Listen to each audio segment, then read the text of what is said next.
Hello friends, आप देख रहे हैं आपका चैनल शेयर बाजार विद आयुष। और दोस्तों, बात करेंगे इस वीडियो में इलेक्शंस के बारे में। जी हाँ, हमारे जनरल इलेक्शंस या फिर आप कह सकते हैं लोकसभा इलेक्शंस की डेट अनाउंस हो चुकी है।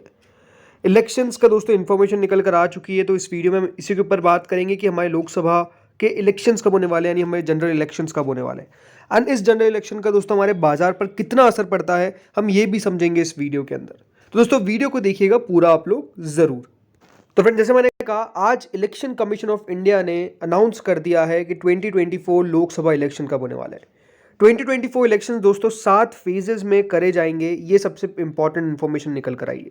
यानी 7 फेजेस का मतलब क्या है कि दोस्तों 7 फेजेस के अंदर, यानी 7 समय के अंदर 7 डेट्स पूरी इसकी निकल के आती है। इन डेट्स के अंदर दोस्तों जो इलेक्शन है वो अक्रॉस द कंट्री, यानी हमारे पूरी भारत के अंदर इलेक्शंस जो है वो आपको देखने को मिलेंगे। तो इलेक्शंस कब कब होने वाले हैं, सबसे पहले तो हम ये समझते हैं। तो दोस्तों, जो पहला फेज रखा गया है वो रखा गया है 19th ऑफ अप्रैल को। यानी हमारे इलेक्शंस कब से स्टार्ट है? हमारे इलेक्शंस दोस्तों 19th ऑफ अप्रैल से स्टार्ट होने वाले हैं, क्योंकि first phase of election 19th of April को रहेगा। सेकंड फेज दोस्तों 26th ऑफ अप्रैल को रहने वाला है, यानी 26 अप्रैल को वोटिंग होगी। थर्ड फेज 7th मई को रखा गया है। थर्ड फेज यानी 7th मई को वोटिंग होगी। देन फोर्थ फेज दोस्तों रखा गया है 13th ऑफ मई को, राइट। 13th ऑफ मई को दोस्तों फोर्थ फेज रखा गया है। फिफ्थ फेज रखा गया है 20th ऑफ मई को, यानी 20 मई को पांचवा फेज होगा। छठा फेज होगा 25th ऑफ मई को। और आखिरी फेज, या फिर हम कह सकते हैं जब हमारे इलेक्शंस की आखिरी वोटिंग होगी, वो होगी 1 ऑफ जून को। एंड जो द डी डे है, या फिर जो कह सकते हैं जो सबसे इंपॉर्टेंट डे है हमारे रिजल्ट्स, वो आएंगे दोस्तों 4 ऑफ जून को। यानी हमारे भारत में किसकी सरकार बनेगी ये हमको पता चलेगा 4 ऑफ जून को। देखिए, इलेक्शंस अपने आप में बहुत इंपॉर्टेंट है, क्योंकि ये इलेक्शंस तय करता है कि हमारे अगले 5 साल के लिए किस तरीके की हमारे पूरा अर्थव्यवस्था, पूरा देश रहने वाला है। देखिए, कोई भी कंट्री का इलेक्शन सबसे इंपॉर्टेंट होता है उसके लिए। हम कह सकते हैं अगर हमारे बाजार में भी स्पेसिफिकली जो सबसे बड़ा इवेंट होता है, तो दोस्तों उसको इलेक्शंस ही बोलते हैं।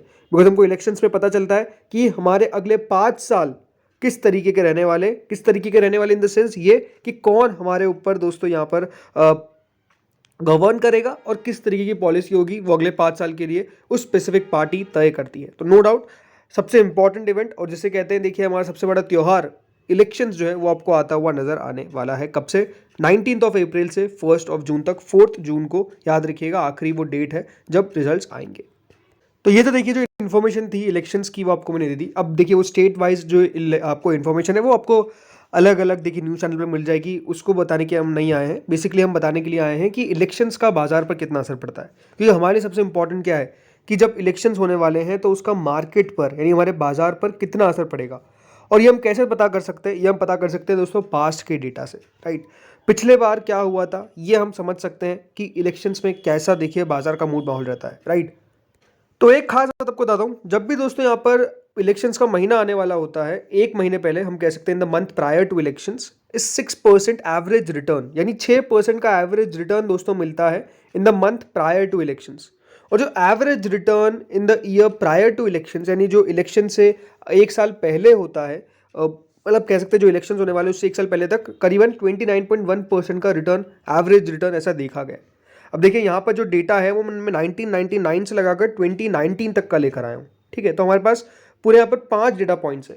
अब ये आप देख सकते हैं दोस्तों 2019 तक का, और फिर एवरेज निकाला गया है। अब सबसे इंपॉर्टेंट क्या है कि देखिए हम समझेंगे बिफोर रिजल्ट्स, इलेक्शंस के बाद, देन आफ्टर इलेक्शन और रिजल्ट, ठीक है।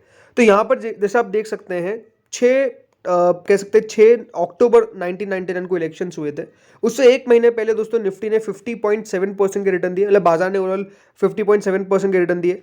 इलेक्शन के एक मंथ, राइट, इलेक्शंस के एक मंथ तक करीबन 3.3% के रिटर्न दिए। After election 1 month almost Nifty या फिर हम कह सकते हैं मार्केट जो है वो 0.8% गिरा। रिजल्ट के एक महीने बाद तक ऑलमोस्ट 13% गिरा। और 2 साल के बाद तक जो रिटर्न दिए वो 37.6% के दिए। लेकिन इससे एक बात क्या निकल के आती है कि बाजार दोस्तों गिरता हुआ नजर आया था आफ्टर इलेक्शन रिजल्ट्स। उसके बाद दोस्तों 2004 में इलेक्शन से पहले रिजल्ट हुए, ऑलमोस्ट यहाँ पर कह सकते हैं बिफोर 98.1 हम कह सकते हैं परसेंट बढ़ा। अब देखिए उस समय हो सकता है कि बाजार काफ़ी गिरा हो, इसलिए इस प्रकार का आपको अपमूव देखने को मिल रहा हो। लेकिन उसके बाद इलेक्शंस के एक महीने तक ऑलमोस्ट 7.5% तक दोस्तों बाजार गिरा है। आफ्टर इलेक्शन यानी इलेक्शंस के एक महीने बाद तक ऑलमोस्ट दोस्तों हम कह सकते हैं यहाँ पर 14.4% गिरा बाजार। राइट। तो इसका मतलब एक बात तो साबित होती है कि इलेक्शंस के मतलब बाद ऑलमोस्ट दोस्तों निफ्टी में गिरावट हमको देखने को मिलती है। रिजल्ट के एक महीने बाद, जब रिजल्ट आ गया उसके एक महीने बाद दोस्तों 23.3% के रिटर्न बाजार ने दिए, और 2 साल के अंदर जो रिटर्न्स कमा कर दे दिए थे वो 121% के। तो आप देख सकते हैं बाजार 2004 में इलेक्शंस के बाद काफी तेजी से बढ़ता नजर आया, लेकिन जब इलेक्शंस हो जाते हैं उसके एक महीने तक जब रिजल्ट नहीं आता है तब तक दोस्तों बाजार गिरा है 14.4%। उसके बाद 2009 पे आते हैं। 2009 में दोस्तों बाजार जो है वो 24.9% गिर गया था इलेक्शंस के एक महीने पहले तक। फिर इलेक्शन जब अनाउंस हुए उस एक महीने के अंदर ऑलमोस्ट 26.8% के रिटर्न जो है वो बाजार ने कमा कर दिए। फिर इलेक्शन के जब चल रहा था आफ्टर इलेक्शन ऑलमोस्ट एक मंथ तक करीबन 6.8% के रिटर्न दिए, और रिजल्ट आने के बाद 31.9% दोस्तों यहाँ पर जो है बाजार बढ़ा है। तो इसमें हमको तेजी देखने को मिली, और उसके बाद अगले 2 साल के अंदर जो रिटर्न मिले वो मात्र 7% के मिले। तो इस समय कुछ खास रिटर्न्स नहीं डिलीवर कर पाए। फिर 2014 की बात करते हैं। 2014 के अंदर दोस्तों ऑलमोस्ट इलेक्शन से पहले 16.6% के रिटर्न्स आए। इलेक्शन से एक महीने तक ऑलमोस्ट 8% रिटर्न। फिर इलेक्शन होने के एक महीने बाद 7.1% रिटर्न आए, और फिर जब रिजल्ट आया उसके एक मंथ तक ऑलमोस्ट 20.6% दोस्तों बाजार चला है। यानी इस समय 2014 के अंदर ओवरऑल हमने सिर्फ तेजी ही तेजी देखी, और उसके अगले 2 साल के अंदर भी जो निफ्टी है ओवरऑल जो मार्केट है, में स्पेसिफिक मार्केट की बात करेंगे, 37.1% बढ़ा है बाजार। यानी अगर आप 2014 में देखेंगे तो कहीं भी आपको गिरावट देखने को नहीं मिली। फिर 2019 के दोस्तों जब इलेक्शन आए तो उससे इलेक्शन से एक मतलब बिफोर रिजल्ट्स एक महीने पहले 5.2% दोस्तों बाजार बढ़ा है। जब इलेक्शंस हुए तो ऑलमोस्ट 0.4% मार्केट गिरा। जब इलेक्शन आफ्टर इलेक्शन एक महीने तक ऑलमोस्ट दोस्तों यहाँ पर जो हम कह सकते हैं रिटर्न दिए वो ओनली 0.1% का था। रिजल्ट आने के बाद भी 2.8% दोस्तों ओवरऑल मार्केट्स गिरे।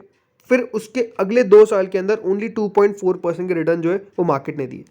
तो इस तरीके का दोस्तों बेसिकली हम कह सकते हैं जो मूव रहा है। अभी और बात करेंगे इसके डेटा के बारे में, लेकिन ऑन एन एवरेज 29.1% दोस्तों बाजार चलता है कब, इलेक्शन से एक महीने पहले। उसके बाद दोस्तों जब इलेक्शन होता है तब ऑलमोस्ट 6% के बाजार रिटर्न देता है।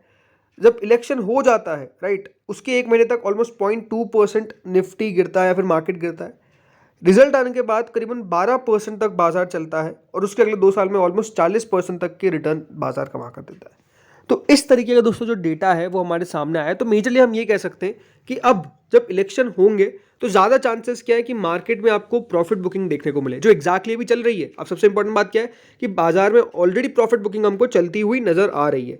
अब जरूर देखिए, आपका क्वेश्चन होगा कि वो कौन से सेक्टर्स होते हैं जो सबसे ज़्यादा बढ़िया करते हैं, राइट। तो एक बात आपको समझना पड़ेगा कि सेक्टर्स के अंदर फार्मा, ऑटो इंडस्ट्री काफ़ी बढ़िया परफॉर्म करते हैं आफ्टर द इलेक्शन। क्या बात कर रहा हूँ मैं, आफ्टर द इलेक्शंस। कौन सा आउट परफॉर्म करते हैं आफ्टर द इलेक्शंस में, फार्मा और ऑटो इंडस्ट्री। डिपेंडेबल परफॉर्मेंस किस पे होती है, पीएसयूज और प्राइवेट बैंक। यानी पीएसयूज और प्राइवेट बैंक भी बढ़िया करते हैं, ठीक ठाक परफॉर्मेंस होती है। लेकिन अंडर परफॉर्मेंस हमको देखने को मिलती है आईटी और मेटल सेक्टर के अंदर। तो ये बात ध्यान रखिएगा कौन से सेक्टर्स के ऊपर आपको फोकस करना है। तो उसमें देखिए आईटी और मेटल में गिरावट हमको देखने को मिलती है। पीएसयूज और प्राइवेट बैंक में हमको ठीक ठाक परफॉर्मेंस देखने को मिलती है। लेकिन जो सबसे बढ़िया परफॉर्म करते हैं वो होते हैं फार्मा और auto industry after the election.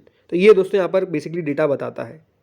तो देखिए अभी इलेक्शंस होने वाले, इसका कितना असर पड़ सकता है। तो देखिए बिगेस्ट रिसर्च हाउस ये बताती है हमारे अभी इलेक्शंस के ऊपर कि जो इलेक्शन प्रोजेक्ट है वो एग्जिस्ट करता है कि जो करंट एग्जिस्टिंग एडमिनिस्ट्रेशन है वो जीत सकती है चुनाव, इस प्रकार की अगर बात निकल कर आ रही है।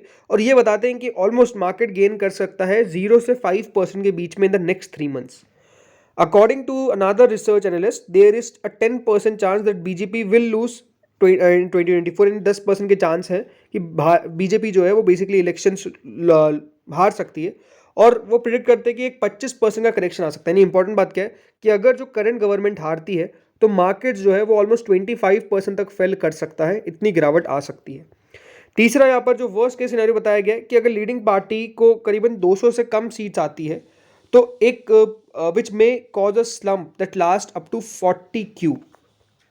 मतलब यही है कि देखिए अगर कोई जीतती है पार्टी, लेकिन उसको जो सबसे बड़ी पार्टी रहेगी अगर उसको 200 सीट से कम सीट्स आएगी तो उसका भी आपको खराब असर पड़ता हुआ देखने को मिलेगा। लेकिन इंपॉर्टेंट बात क्या है कि ठीक है किसकी भी सरकार बनती है वो हमको आगे पता चल जाएगा, लेकिन हमारे बाजार का आउटलुक क्या है। देखिए सिंपल सी बात है, कोई भी पार्टी पावर में आए हमारी इकोनॉमी जनरली एक प्रो ग्रोथ ट्रजेक्टरी में है, यानी लगातार देखिए ग्रोथ देखने को मिलेगी। ये डिपेंड नहीं करता ज़्यादा कि देखिए किसकी सरकार आएगी। हाँ देखिए शॉर्ट टर्म में सबका इफेक्ट पड़ सकता है, बट हमारा बाजार जो है वो मेजरली प्रो ग्रोथ ट्रजेक्टरी पे है। इसीलिए इन्फेसाइज दिया जाता है कि आपको इंफ्रास्ट्रक्चर, प्रोडक्ट बूस्टिंग रिफॉर्म्स और maintain market driven economic policies जो है वो इम्फेसाइज करेगी हमारे बाजार के अंदर। इंटरेस्टिंग फैक्ट भी आपको बताता हूँ कि देखिए हमारे बाजार ओवरऑल मतलब पूरे हमारे हिस्ट्री के अंदर 1980 से 2023 तक जो गवर्नमेंट चेंज हुई है वो ऑलमोस्ट 11 बार चेंज हुई है। सिंस 1980 जो हमारा एवरेज रियल जीडीपी ग्रोथ है वो 6.2% का है, और जो सेंसेक्स है उसने ऑलमोस्ट 15.5% के CAGR रिटर्न्स दिए। तो हमारा बाजार आप देख सकते हैं 1980 से 2023 तक 15.5% दोस्तों सेंसेक्स जो है वो इंक्रीज होता हुआ नजर आया। तो अपने आप में कितनी बढ़िया ग्रोथ हमको देखने को मिली ये हम बता सकते हैं।